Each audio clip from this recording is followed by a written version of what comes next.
Hello friends, good morning. स्वागत है आप सबका हमारे यूट्यूब चैनल लर्नर्स क्लासेस में।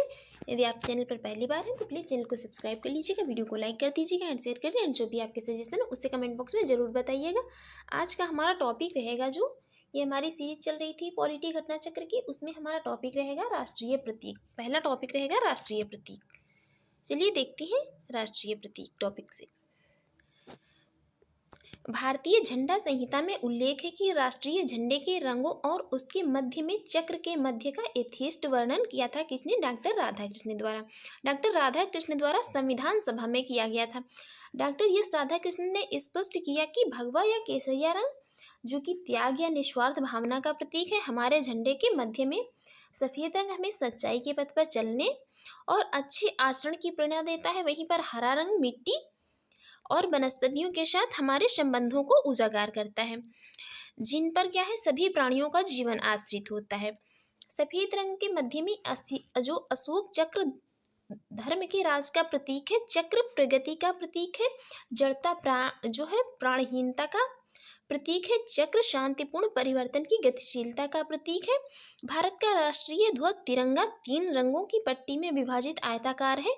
ध्वज की लंबाई और चौड़ाई का जो रेशियो है तो 3:2 होता है। ये मोस्ट इम्पॉर्टेंट है, जो है कई बार पूछा जाता है। ध्वज की जो लंबाई और चौड़ाई का रेशियो है तो ये 3:2 है। सबसे ऊपरी पट्टी में गहरा केसरिया रंग साहस का प्रदर्शन करता है, बीच में श्वेत रंग जो होता है तो ये शांति और सच्चाई का प्रदर्शन करता है, और सबसे नीचे हरी पट्टी जो है ये उर्वरता तथा समृद्धि का प्रदर्शन करती है।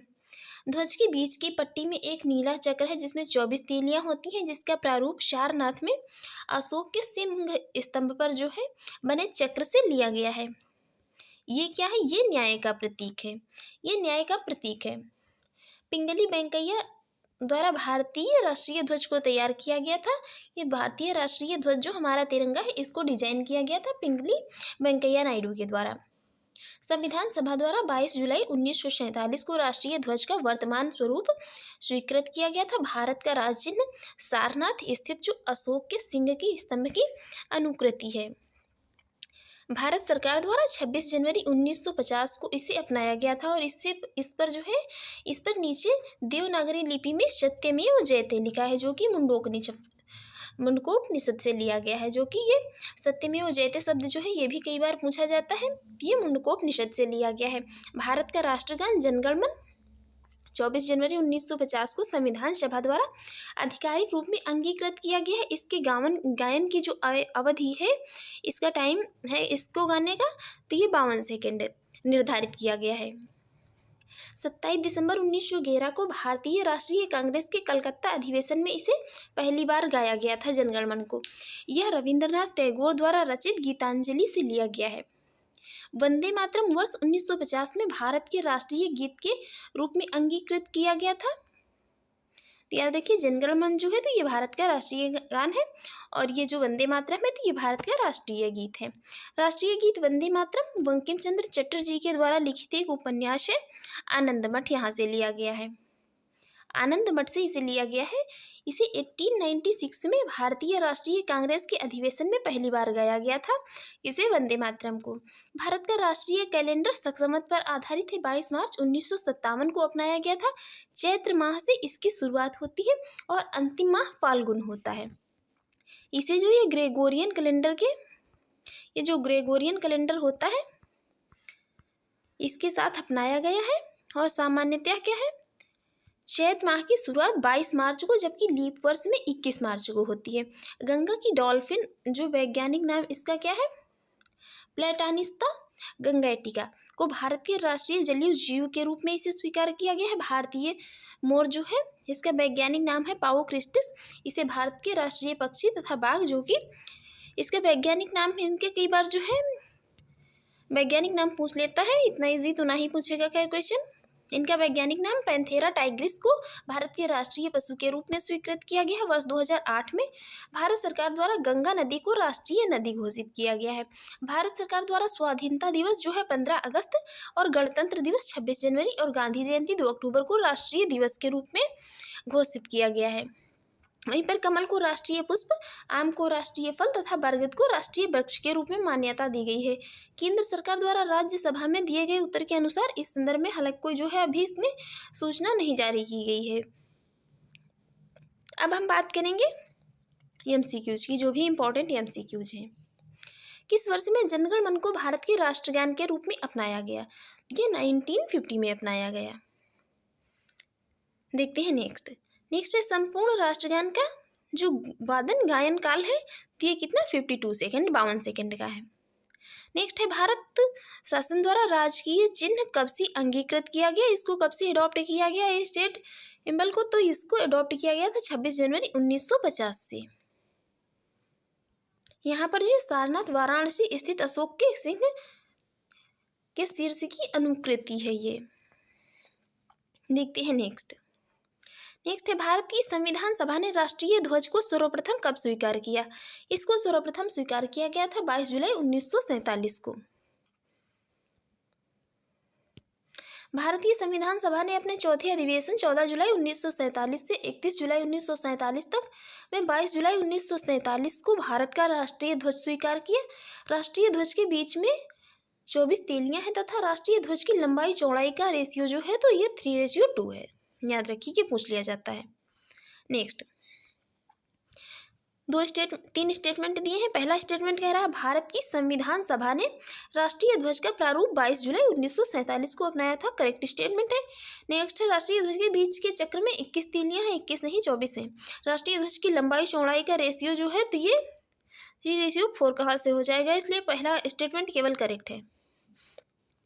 देखते हैं नेक्स्ट है भारत की संविधान सभा ने निम्नलिखित में से किसी तिथि को राष्ट्रीय ध्वज को अपनाया? ये राष्ट्रीय ध्वज को अपनाया था 22 जुलाई 1947 को। कब अपनाया था? 22 जुलाई 1947 को। ये क्वेश्चन जो है अभी हाल ही में 2020 में पूछा गया है। भारत का राष्ट्रीय पशु है तो बाघ जो है भारत का राष्ट्रीय पशु है और 1973 में बाघ परियोजना शुरू की गई थी। देश में बाघों की जो घटती जनसंख्या को देखते हुए जो बाघों की संख्या घट रही थी, इनकी संख्या को घटती देखकर 1973 में बाघ परियोजना शुरू की गई, ये पूछा जा सकता है। भारत का राष्ट्रीय पुष्प कौन सा है? कमल जो है भारत का राष्ट्रीय पुष्प है। देखते हैं नेक्स्ट, इसका वैज्ञानिक नाम है नेलम्बो न्यूसिफेरा और ये भारतीय संस्कृति का प्रतीक है कमल। भारत का राष्ट्रीय पक्षी कौन है? मोर भारत का राष्ट्रीय पक्षी है। इसको हम अभी सब देख चुके हैं। देखते हैं नेक्स्ट क्वेश्चन, भारतीय राष्ट्रीय ध्वज में चक्र किसका प्रतीक है? चक्र जो है तो ये न्याय का प्रतीक है। किसका प्रतीक है? न्याय का। नेक्स्ट, भारतीय राष्ट्रीय ध्वज में आरों की कुल संख्या है। आरों की संख्या मीन्स मतलब जो है बात की जा रही है तीलियों की, जिनकी संख्या कितनी है? 24। नेक्स्ट क्वेश्चन, राष्ट्रीय पंचांग के संबंध में कौन सा कथन सही है? बात की जा रही है राष्ट्रीय पंचांग के संबंध में। पहला स्टेटमेंट है भारतीय राष्ट्रीय पंचांग विक्रम संवत पर आधारित है। भारतीय राष्ट्रीय पंचांग जो है विक्रम संवत पर ना आधारित होकर ये शक संवत पर आधारित है, तो ये स्टेटमेंट इनकरेक्ट हो जाएगा। राष्ट्रीय पंचांग को 26 जनवरी 1950 को नहीं अपनाया गया था, इसलिए दोनों स्टेटमेंट यहाँ पर क्या है? इनकरेक्ट हैं। देखते हैं इसकी एक्सप्लेन। ग्रेगोरियन कैलेंडर के साथ साथ विश्व भर में शक संवत पर आधारित है जो देश भर में राष्ट्रीय पंचांग, जिसका पहला महीना चैत्र होता है और सामान्य वर्ष 365 दिन का होता है। 22 मार्च 1957 को इसे अपनाया गया था। चैत्र का पहला दिन जो होता है 22 मार्च को और अधिवर्ष में कब होता है? 21 मार्च को होता है। अब बात करेंगे यहाँ पर हम संघ एवं राज्य एवं संघ राज्य क्षेत्र टॉपिक की। राज्य एवं संघ राज्य क्षेत्र टॉपिक की देखते हैं। भारतीय स्वतंत्रता अधिनियम 1947 के द्वारा 1947 के द्वारा दो स्वतंत्र एवं पृथक प्रभुत्व वाले देश भारत तथा पाकिस्तान का निर्माण किया गया था। देशी रियासतों के समक्ष 3 विकल्प प्रस्तुत किए गए थे। जो देशी रियासतें थीं उनके सामने 3 विकल्प प्रस्तुत किए गए थे, या तो वो भारत में शामिल हों या पाकिस्तान में शामिल हों या स्वतंत्र रहने का भी जो विकल्प उन्हें दिया गया था जो देशी रियासतें थीं। भारतीय सीमा के अंतर्गत 552 देशी रियासतें थीं, जिनमें से 549 भारत में शामिल हो गई थी, जबकि शेष 3 जो थी हैदराबाद, जूनागढ़ तथा कश्मीर। ये जो है क्वेश्चन यहाँ से कई बार बनता है कि जो हैदराबाद, जूनागढ़ और कश्मीर थी तो इन्होंने जो है भारत में शामिल होने से मना किया या ये भारत में शामिल हो गई थी, इस तरह से जो है स्टेटमेंट में क्वेश्चन ही पूछ लेता है। तो जो हैदराबाद, जूनागढ़ और कश्मीर थी, इन्होंने भारत में शामिल होने से मना कर दिया था। कालांतर में हैदराबाद को क्या किया गया, पुलिस कार्रवाई के द्वारा, जूनागढ़ को जनमत संग्रह के द्वारा तथा कश्मीर को विलय पत्र के द्वारा भारतीय संघ में शामिल कर लिया गया था। संविधान के तहत भारतीय संघ के राज्यों, क्षेत्रों को 4 भागों में वर्गीकृत किया गया था। भाग का में वे राज्य थे जहां ब्रिटिश भारत में गवर्नर का शासन था, और भाग खा जो था, इसमें वे राज्य विधानमंडल के साथ शाही शासन था। भाग गा में ब्रिटिश भारत के मुख्य आयुक्त का शासन था। भाग घा जो था, तो इसमें अकेले अंडमान निकोबार द्वीप को रखा गया था। संविधान के अनुच्छेद 1 खंड 1 के अनुसार भारत अर्थात इंडिया जो राज्यों का संघ होगा, अनुच्छेद 2 के अनुसार भारतीय संघ में नए राज्यों के प्रवेश या स्थापना की संसद की शक्ति। आर्टिकल 3 में बात की गई है नए राज्यों का निर्माण और वर्तमान राज्यों के क्षेत्रों, सीमाओं या नामों में परिवर्तन करने की संसद की शक्ति की। संसद साधारण बहुमत से नए राज्यों का निर्माण कर सकती है। ये वाला वर्ड जो है याद रखिए, साधारण बहुमत। संसद जो है ये साधारण बहुमत से नए राज्यों का निर्माण कर सकती है। भारतीय संविधान संसद को यह अधिकार देता है कि वह नए राज्य बनाने, उसमें परिवर्तन करने, नाम बदलने या सीमा में परिवर्तन के संबंध में बिना राज्यों की अनुमति के कदम उठा सकती है। इस हेतु संविधान संशोधन को अनुच्छेद 368 के तहत संशोधन नहीं माना जाएगा। वर्तमान में क्या है, वर्तमान में भारतीय संघ में 28 राज्य और 8 संघ राज्य क्षेत्र हैं। संसद संविधान में संशोधन करके किसी भारतीय भूभाग को किसी अन्य देश को सौंप सकती है।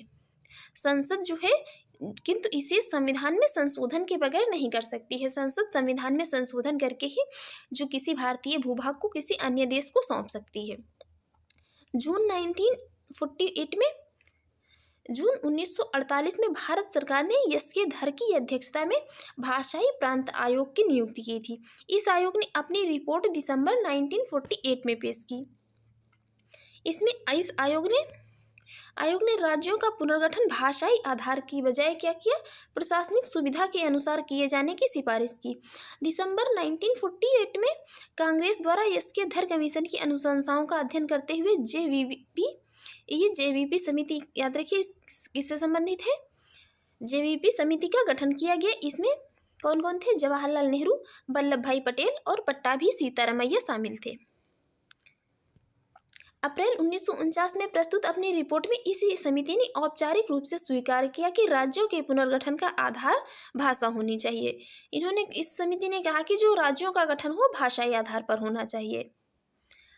हालांकि जो कौन थे, पोट्टी श्री रामुलु की 56 दिन की भूख हड़ताल के बाद मृत्यु के कारण क्या हुआ, इनकी मृत्यु के कारण अक्टूबर 1953 में भारत सरकार को भाषा के आधार पर आंध्र प्रदेश राज्य का गठन करना पड़ा।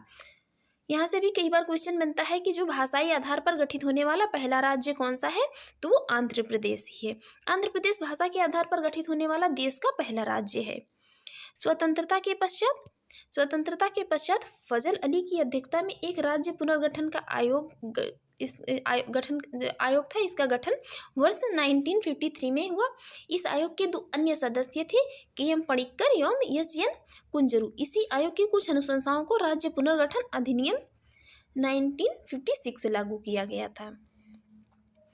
अब देखते हैं कौन कौन से राज्य का जो है कब गठन किया गया था। इंपॉर्टेंट है, पूछ लिया जाता है कभी कभी बार, जो है मैचिंग में पूछ लेता है। आंध्र प्रदेश का गठन हुआ था 1 अक्टूबर 1953 को। गुजरात का हुआ था 1 मई 1960 को। नागालैंड का हुआ था 1 दिसंबर 1963 को। हरियाणा का हुआ था 1 नवंबर 1966 को। हिमाचल प्रदेश का हुआ था 25 जनवरी 1971 को। मेघालय का हुआ था 21 जनवरी 1972 को। मणिपुर का हुआ था 21 जनवरी 1972 को। त्रिपुरा का हुआ था 21 जनवरी 1972 को। इनका तीनों का जो है गठन एक ही दिन किया गया था, एक ही डेट को और एक ही ईयर में। मेघालय, मणिपुर और त्रिपुरा, तो याद रखिए पूछा जा सकता है, मेघालय, मणिपुर और त्रिपुरा। सिक्किम का हुआ था 16 मई 1975 में। मिजोरम हुआ था 20 फरवरी 1987 को। अरुणाचल प्रदेश का गठन किया गया था 20 फरवरी 1987 को। गोवा का गठन किया गया था 30 मई 1987 को। छत्तीसगढ़ का हुआ था 1 नवंबर 2000 को। उत्तराखंड का गठन हुआ था 1 नवंबर 2000 को। झारखंड का गठन हुआ था 15 नवंबर 2000 को। और तेलंगाना का जो गठन किया गया था तो ये 2 जून 2014 को किया गया था। अब बात करेंगे हम इनसे बनने वाले MCQs की। देखते हैं पहला क्वेश्चन है, संविधान में हमारे राष्ट्र का उल्लेख किन नामों से किया गया है? तो ये भारत तथा इंडिया, संविधान में भारत तथा इंडिया नाम से हमारे जो है राष्ट्र का उल्लेख किया गया है। देखते हैं इसके एक्सप्लेन। संविधान में हमारे राष्ट्र का उल्लेख 2 नामों भारत तथा इंडिया किया गया है। अनुच्छेद 1 इसका खंड जो 1 है उल्लेख करता है कि भारत अर्थात इंडिया राज्यों का संघ होगा। India that is Bharat shall be union of states.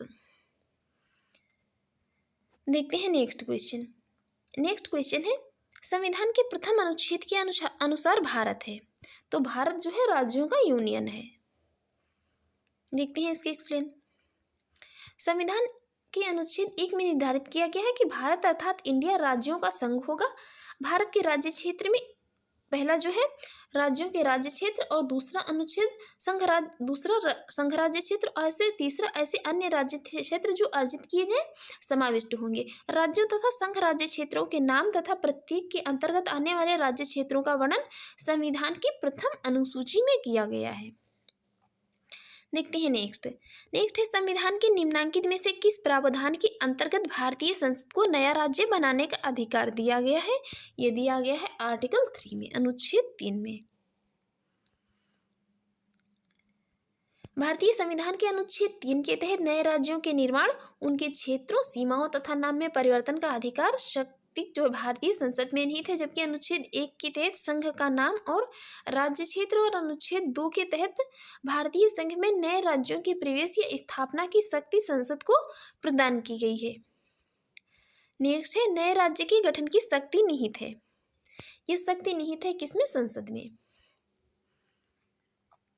Next, Bharat के संविधान के अंतर्गत निम्नलिखित में से किसको राज्यों की सीमाओं को परिवर्तित करने की शक्ति प्राप्त है? यह शक्ति प्राप्त है किसको? सिर्फ संसद को प्राप्त है। देखते हैं नेक्स्ट है, एक राज्य को संघ में सम्मिलित करने अथवा नए राज्यों की स्थापना करने की कार्यपालिकीय शक्ति निम्नलिखित में से किसको प्राप्त है?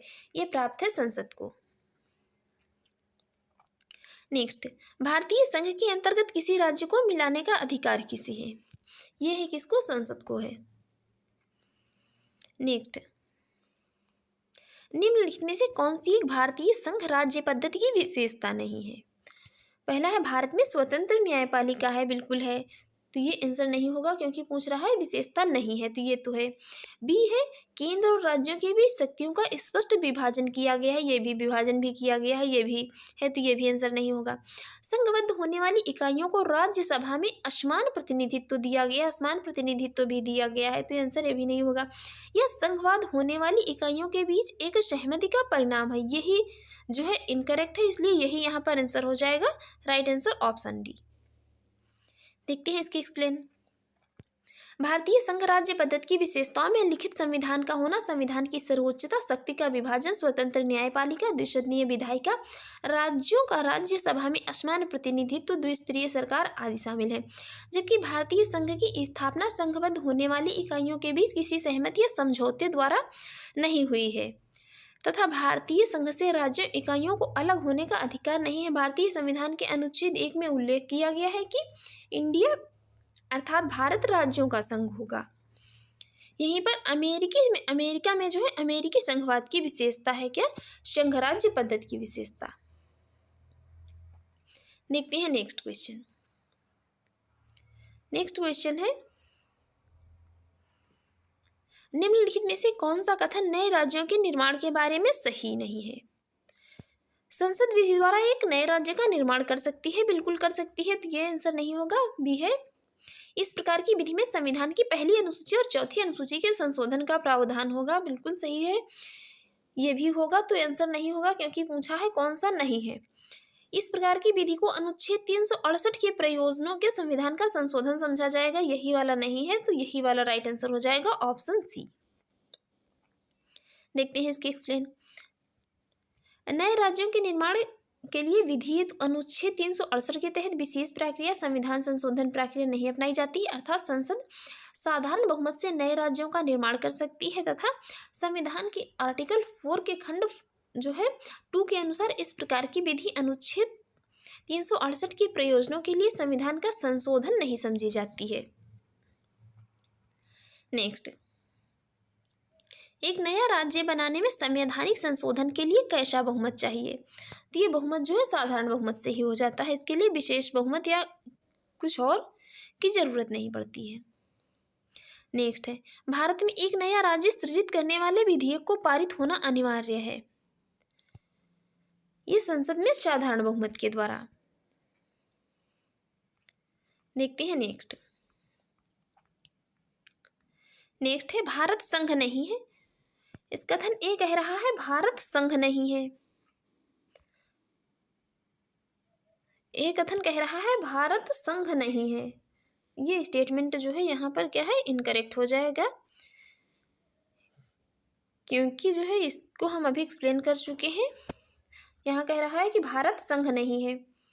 उसका कारण कह रहा आर किसी भी राज्य का क्षेत्र सीमा नाम उसकी जो है सहमति के बिना भी परिवर्तित करने की शक्ति संघीय संसद को प्राप्त है। बिल्कुल प्राप्त है, कोई पूछा नहीं जाएगा। तो राइट आंसर हो जाएगा ऑप्शन डी। देखते हैं इसकी एक्सप्लेन। संविधान के अनुच्छेद 1 के अनुसार भारत राज्यों का संघ है, यूनियन ऑफ द स्टेट्स है। किसी राज्य के क्षेत्र सीमा नाम या परिवर्तन हेतु राज्य के विधानमंडल का विचार प्रकट करना अनुच्छेद 3 के परंतु के तहत अपेक्षित है, किंतु इस संदर्भ में राज्य विधानमंडल के विचार पर संसद क्या है, बाध्यकारी नहीं होगी। नेक्स्ट, संवैधानिक प्रावधानों के अनुसार राज्यों की सीमाओं को बदलने के लिए क्या है, किसकी सहमति की आवश्यकता नहीं है? तो राज्य की सहमति की कोई आवश्यकता नहीं है उसकी सीमाओं को बदलने के लिए या नाम में परिवर्तन करने के लिए। नेक्स्ट है, निम्नलिखित में से कौन एक नए राज्यों के निर्माण के लिए संवैधानिक उपबंध नहीं है? किसी राज्य क्षेत्र का घटाकर जो है, किसी राज्य क्षेत्र को बढ़ाकर या घटाकर, ये तो सभी है। किसी राज्य का नाम परिवर्तन कर, ये भी है। एक राज्य संघ राज्य क्षेत्र में शामिल कर सकेगा, ये नहीं है। जो है एक राज्य संघ राज्य क्षेत्र को शामिल नहीं कर सकेगा। देखते हैं नेक्स्ट। निम्नलिखित में से कौन सा संविधान के अनुच्छेद 3 के तहत संसद के एक कानून द्वारा संभव नहीं है? तो नए राज्यों का गठन, राज्यों के क्षेत्रों में परिवर्तन, ये तो संभव है। और नए राज्यों का जो प्रवेश, यही संभव नहीं है। नए राज्यों का प्रवेश नहीं हो सकता है। देखते हैं इसकी एक्सप्लेन। भारतीय संविधान के अनुच्छेद 3 के तहत नए राज्यों का निर्माण, उनके क्षेत्रों, सीमाओं या नामों में परिवर्तन करने का अधिकार जो है भारतीय संसद को है। और जबकि अनुच्छेद 2 के तहत संसद विधि द्वारा भारतीय संघ में नए राज्यों का प्रवेश या उनकी स्थापना कर सकती है। किसके द्वारा? आर्टिकल 2 के द्वारा कर सकती है, ना कि आर्टिकल 3 के द्वारा। देखते हैं नेक्स्ट। यहाँ पर 3 स्टेटमेंट दिए हैं और इन पे बताना है कौन सा स्टेटमेंट सही है। पहला स्टेटमेंट कह रहा है संविधान में यूनियन ऑफ स्टेट्स शब्द प्रयुक्त हुआ है क्योंकि भारतीय राज्यों को अलग होने का अधिकार नहीं है। बिल्कुल एकदम बढ़िया करेक्ट स्टेटमेंट है। सेकेंड स्टेटमेंट है इसके धर आयोग ने राज्यों के पुनर्गठन हेतु भाषा के आधार की अपेक्षा प्रशासनिक सुविधा को वरीयता दी थी। हाँ, इन्होंने दी थी, कहा था कि जो है भाषा के आधार पर ना गठन करके राज्यों का गठन प्रशासनिक सुविधा के अनुसार किया जाए। ये स्टेटमेंट भी करेक्ट हो जाएगा। थर्ड स्टेटमेंट है पंडित नेहरू, सरदार पटेल और पट्टाभी सीतारमैया की अध्यक्षता में कांग्रेस कमेटी राज्यों के पुनर्गठन में भाषाई आधार के पक्ष में नहीं थी। तो ये भी जो है भाषाई राज्यों के पुनर्गठन में भाषाई आधार के पक्ष में नहीं थे। तो राइट आंसर हो जाएगा ऑप्शन डी, तीनों करेक्ट हैं। देखते हैं इसकी एक्सप्लेन। डॉक्टर अंबेडकर के शब्दों में संविधान में प्रयुक्त यूनियन ऑफ स्टेट्स शब्द का अर्थ है संघ राज्य। समझौतों का परिणाम नहीं होने के कारण किसी भी राज्य को संघ से जो है विलग होने का अधिकार नहीं है। ऐसा नहीं है कि कोई राज्य जो है संघ से अपने मन से अलग हो सकता है, तो ऐसा करने का अधिकार नहीं है। इसके धारा आयोग 1948 ने भाषाई आधार पर राज्यों के पुनर्गठन का विरोध करते हुए इस संदर्भ में प्रशासनिक सुविधा को वरीयता दी थी। वर्ष 1948 में गठित पंडित नेहरू, सरदार पटेल और पट्टाभी सीतारामैया की जेवीपी कमेटी। जेवीपी कमेटी ने अप्रैल 1949 में अपनी रिपोर्ट की कब 1949 में प्रस्तुत अपनी संस्तुतियों में राज्यों के पुनर्गठन में भाषाई आधार को अस्वीकृत किया था। देखते हैं नेक्स्ट है पहला है भारतीय संघात्मक व्यवस्था के संदर्भ में जो है 2 स्टेटमेंट दिए हैं, बताना है कौन सा स्टेटमेंट करेक्ट होगा। पहला स्टेटमेंट है भारतीय संविधान के अंतर्गत राज्यों को संघ से अलग होने का अधिकार नहीं है। ये स्टेटमेंट करेक्ट है, बिल्कुल नहीं। अलग होने की मात्र वकालत करने पर भी अभिव्यक्ति की स्वतंत्रता की सुरक्षा मिलेगी, ऐसा कुछ नहीं कहा गया है। तो राइट आंसर हो जाएगा ऑप्शन ए। देखते हैं इसकी एक्सप्लेन, इंपॉर्टेंट है। भारतीय संविधान के तहत राज्यों के संघ की स्थापना की गई है, जिसमें राज्यों को अलग होने का बिल्कुल अधिकार नहीं है। संघीय संसद में ही संघ राज्यों का प्रवेश या उनकी स्थापना कर सकती है तथा राज्यों की क्षेत्र सीमाओं या नामों में परिवर्तन कर सकती है। राज्यों के भागों को अलग कर नए राज्यों को मिलाकर निर्माण कर सकती है, परंतु संविधान के तहत किसी राज्य को संघ से पृथक होने का अधिकार नहीं दिया गया है। संविधान के आर्टिकल 19 के खंड 1 के तहत सभी नागरिकों को वाक स्वतंत्र और अभिव्यक्ति स्वतंत्रता का मूल अधिकार प्राप्त है, परंतु इस अधिकार के प्रयोग पर भारत की संप्रभुता, जो भारत की प्रभुता और अखंडता, राज्य की सुरक्षा, विदेशी राज्यों के साथ मैत्रीपूर्ण संबंधों, लोक व्यवस्था, शिष्टाचार या सदाचार के हितों में अथवा न्यायालय अवमान, मानहानि या अपराध उद्दीपन के संबंध में युक्त निर्वर्धन राज्य विधि आयोग द्वारा आरोपित जो है कर सकता है। भारत से अलग होने की मात्र वकालत करना भी संबंधित विधि के तहत अपराध माना जा सकता है। भारत से अलग होने की जो है हम वकालत नहीं कर सकते हैं।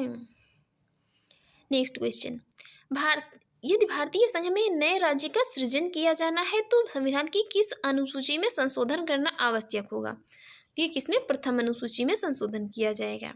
देखते हैं नेक्स्ट है राज्य पुनर्गठन आयोग ने 1 नवंबर 1956 को कितने राज्य तथा कितने संघ राज्य बनाए थे? कब बात की जा रही? 1 नवंबर 1956 की। तब जो है कितने 14 राज्य बने थे और 6 जो है संघ राज्य बने थे।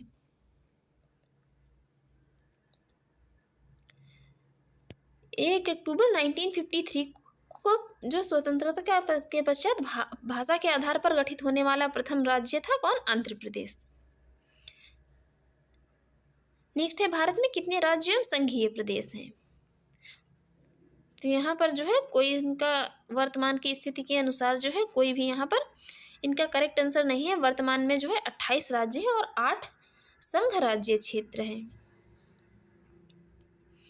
देखते हैं नेक्स्ट है तेलंगाना राज्य बन जाने के भारत के राज्यों की संख्या हो गई है। तो ये कितनी हो गई है? 28 हो गई है। पहले क्या था? ये 29 हो गई थी, किंतु क्या हुआ उसके बाद जम्मू कश्मीर राज्य के 2 संघ राज्य क्षेत्रों के विभाजन के उपरांत राज्यों की वर्तमान संख्या 28 तथा दादरा एवं नागर हवेली तथा दमन और दीव के विलय के बाद संघ राज्य क्षेत्रों की संख्या कितनी? 8 हो गई। नेक्स्ट, भारत में कितने संघ शासित प्रदेश हैं? ये कितने? 8 हैं वर्तमान में। नेक्स्ट, निम्नलिखित में से कौन संघ राज्य क्षेत्र नहीं है? तो संघ राज्य क्षेत्र जो है गोवा नहीं है, गोवा राज्य है। नेक्स्ट क्वेश्चन देखते हैं। किस राज्य की राजधानी का नाम स्वतंत्रता प्राप्ति के बाद अभी तक नहीं बदला गया है? तो देखते हैं इसकी एक्सप्लेन, किसका नहीं बदला गया है। स्वतंत्रता प्राप्ति के बाद आंध्र प्रदेश की राजधानी हैदराबाद का नाम अभी तक नहीं बदला गया, जो 2 जून 2014 को तेलंगाना राज्य के निर्माण के बाद अगले 10 वर्षों से जो अनधिक अवधि तक हैदराबाद की आंध्र प्रदेश और तेलंगाना की संयुक्त राजधानी बने रहने का प्रावधान है। और यदि बात करें वर्ष 2020 में, तो आंध्र प्रदेश विधानसभा द्वारा पारित अधिनियम के तहत यहाँ 3 राजधानियां बनाई गई हैं। पहली राजधानी जो विधायी राजधानी है वो अमरावती है, और कार्यकारी राजधानी इनकी जो है विशाखापट्टनम है, और न्यायिक राजधानी तो वो कुर्नूल है। और तमिलनाडु की राजधानी मद्रास का अद्यतन नाम क्या? चेन्नई। पश्चिम बंगाल की राजधानी कलकत्ता का नाम कोलकाता एवं केरल की राजधानी त्रिवेंद्रम का नाम अब तिरुवनंतपुरम हो गया है। इनके नाम भी बदल दिए गए हैं। नेक्स्ट है दिल्ली एक केंद्र शासित प्रदेश है, सभी को पता है। नेक्स्ट, किस संविधान संशोधन द्वारा दिल्ली को राष्ट्रीय राजधानी क्षेत्र का दर्जा दिया गया है? तो ये 69वें संविधान संशोधन के द्वारा। और ये भी देखते हैं ये हुआ कब था।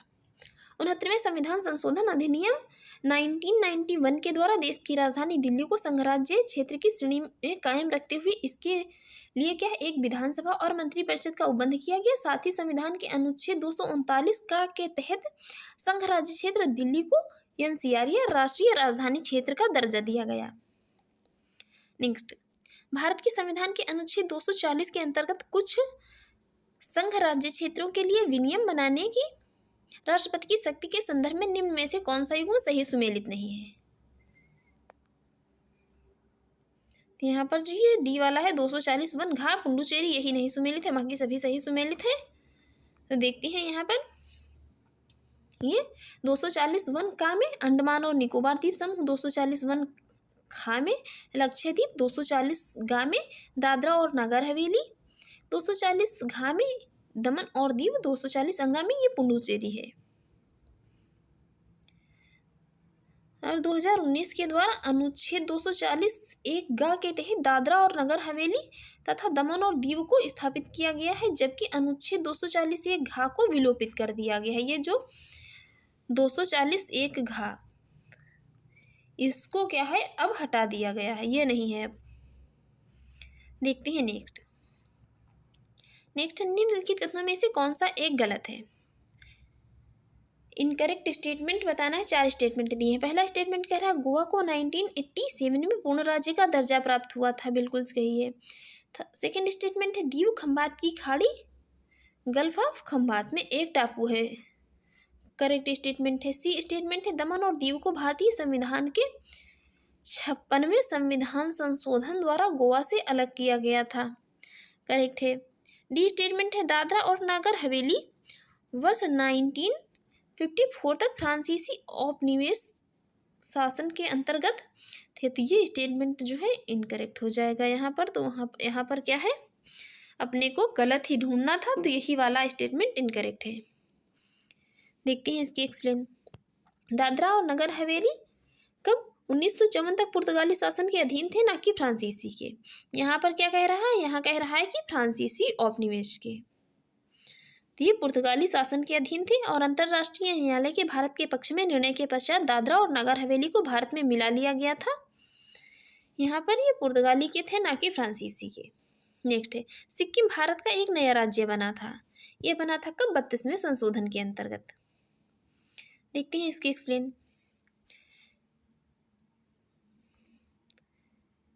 ये बना था किस? 35वें संशोधन के अंतर्गत।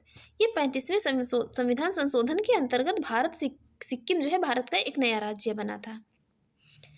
35वें संशोधन 1974 के द्वारा सिक्किम भारत में संयुक्त राज्य एसोसिएट स्टेट के रूप में शामिल किया गया था, तथा 36वें संविधान संशोधन 1975 के द्वारा सिक्किम को 22वां राज्य पूर्ण राज्य का दर्जा प्रदान किया गया था।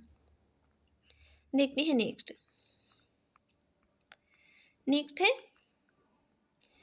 निम्नलिखित में संविधान संशोधनों में किसके द्वारा सिक्किम को विधिवत भारत संघ के एक पूर्ण राज्य के रूप में सम्मिलित किया गया था? तो ये सम्मिलित किया गया था किसके द्वारा? 35वें संविधान संशोधन के द्वारा। देखते हैं नेक्स्ट, बिहार को काटकर एक पृथक वनांचल राज्य का बनना संभव है। बिहार को काटकर एक पृथक वनांचल राज्य का बनना संभव है। देखते हैं इसकी एक्सप्लेन। राज्यों का निर्माण करने का अधिकार किसमें है? आर्टिकल 3 में संघीय संसद का है। और अतः बिहार को काटकर पृथक वनांचल राज्य का बनना संसद के प्रावधानों द्वारा ही क्या है संभव होगा। तो यहाँ पर इस प्रकार का जो है कोई स्टेटमेंट नहीं दिया है। यहाँ बात कर रहा राज्य विधानसभा में कानून पारित करके, तो ये भी नहीं हो सकता है। राज्यपालों द्वारा अध्यादेश पारित करके नहीं भी हो सकता है, और संवैधानिक औपचारिकता को समाप्त करके भी नहीं किया जा सकता है। नेक्स्ट, भारतीय राज्यों का उनके निर्माण के अनुसार कालानुक्रम बताएं तथा अंत में दिए गए कूट की सहायता से आंसर चुनें। तो सबसे पहले गठन हुआ था किसका?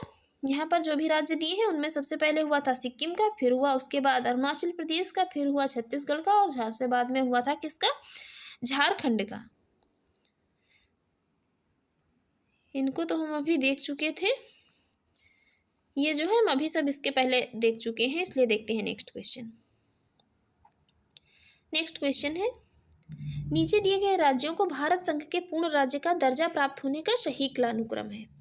पूर्ण राज्य का दर्जा, तो इनका सही कालानुक्रम होगा सबसे पहले नागालैंड को, फिर हरियाणा को, फिर सिक्किम को, फिर अरुणाचल प्रदेश को।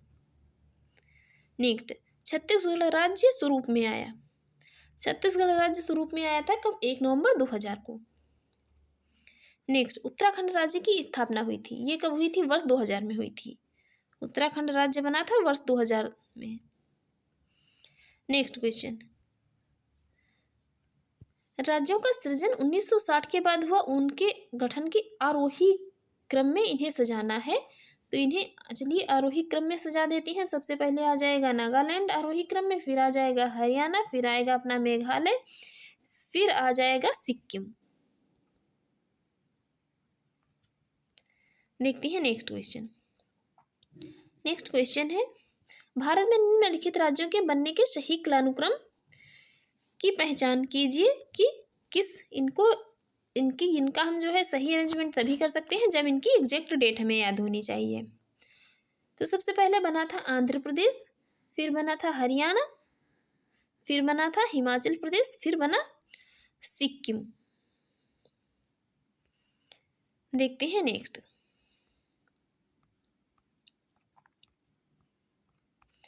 देखते हैं नेक्स्ट क्वेश्चन। नेक्स्ट क्वेश्चन है, निम्न राज्यों के निर्माण का सही आरोही क्रम, असेंडिंग ऑर्डर। बात की जा रही है किसकी?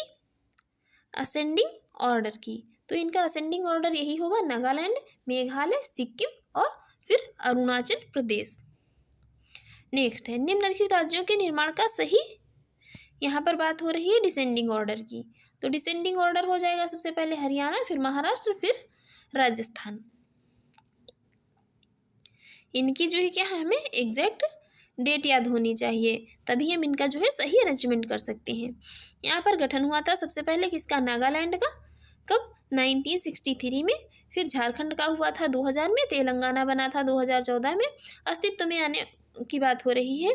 सिक्किम आया था कब? सिक्किम आ गया था 1975 में ही। नागालैंड के अस्तित्व में आने का वर्ष विकल्प में कितना? 1962 दिया गया है। और नागालैंड एक राज्य जो है, नागालैंड राज्य 1 दिसंबर 1963 को अस्तित्व में आया था। यहाँ क्या दिया है? यहाँ दिया है 1962। देखते हैं नेक्स्ट क्वेश्चन। नेक्स्ट क्वेश्चन है, निम्नलिखित में से किस राज्य का गठन वर्ष 1948 में हुआ था? तो यहाँ पर 1948 में जो गठित राज्य हिमाचल प्रदेश होगा, और हिमाचल प्रदेश जो है यहाँ पर दिया तो है। इनकी जो है हमें इनका सही ऑर्डर रखने के लिए हमें एग्जैक्ट डेट के साथ याद होना चाहिए कि इनका गठन कब हुआ था। सबसे पहले ये प्रांत जो पश्चिम बंगाल प्रोविंस बना था कब? 15 अगस्त 1947 को, और स्टेट के रूप में अस्तित्व में आया 26 जनवरी 1950 को। असम 15 अगस्त 1947 को क्या है?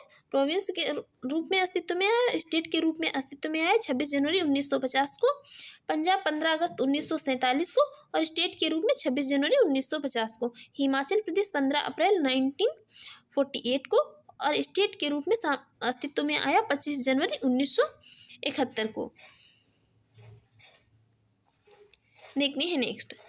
निम्नलिखित में से कथन असत्य है, इनकरेक्ट स्टेटमेंट बताना है।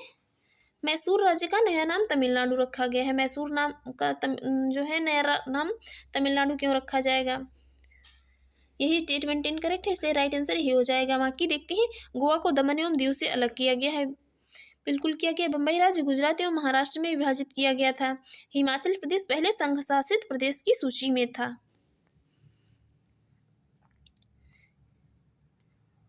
देखते हैं इसकी एक्सप्लेन, इंपॉर्टेंट है। मैसूर राज्य जो है नाम परिवर्तन अधिनियम 1973 के द्वारा मैसूर राज्य का नया नाम क्या है? कर्नाटक किया गया था, ना कि तमिलनाडु।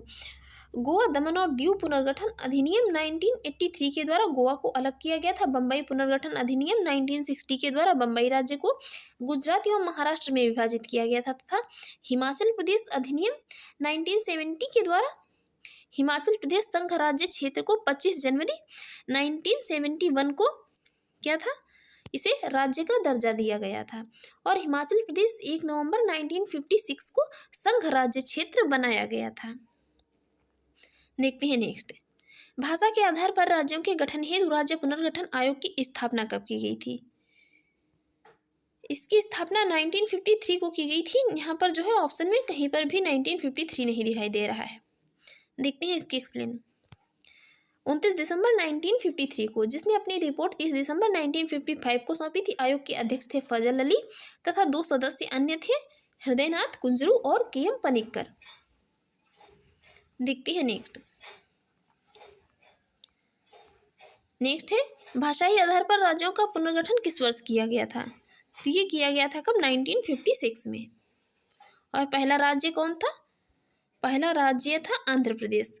और आंध्र प्रदेश राज्य का पृथक राज्य के रूप में सृजन हुआ था कब? 1953 को। नेक्स्ट है भाषाई आधार पर सर्वप्रथम किस राज्य का गठन किया गया था? तो वो था कौन? आंध्र प्रदेश।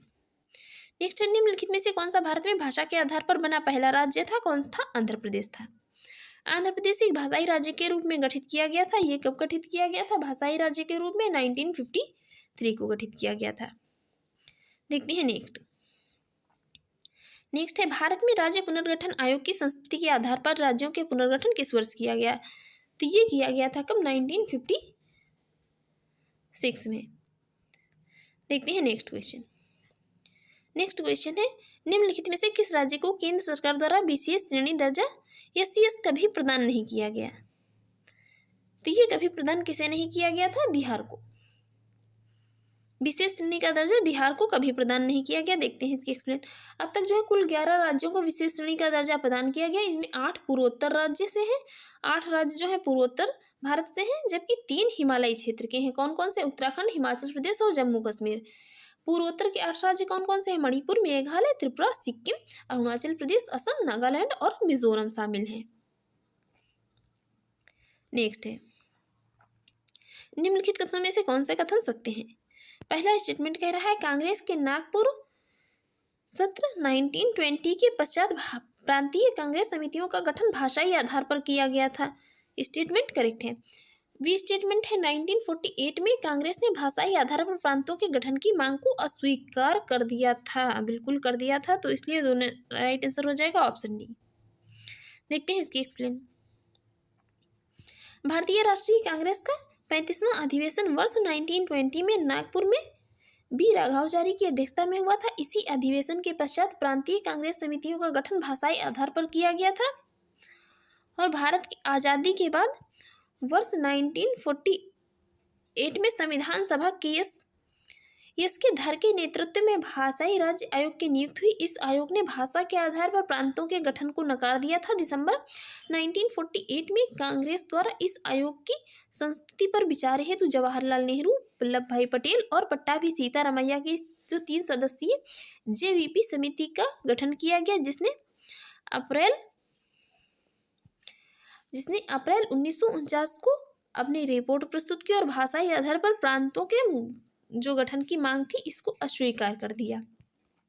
तो फ्रेंड्स, आपको हमारी ये वीडियो अच्छी लगी हो और आपके एग्जाम के लिए यूजफुल रही हो तो आप हमारे यूट्यूब चैनल पर पहली बार है तो प्लीज़ चैनल को सब्सक्राइब कर लीजिएगा, वीडियो को लाइक कर दीजिएगा एंड शेयर करिए। एंड जो भी आपके सजेशन हो उसे कमेंट बॉक्स में जरूर बताइएगा। वीडियो की PDF वीडियो के डिस्क्रिप्शन बॉक्स में दे दी गई, वहाँ पर जाकर आप इसकी PDF डाउनलोड कर सकते हैं। Thanks for watching.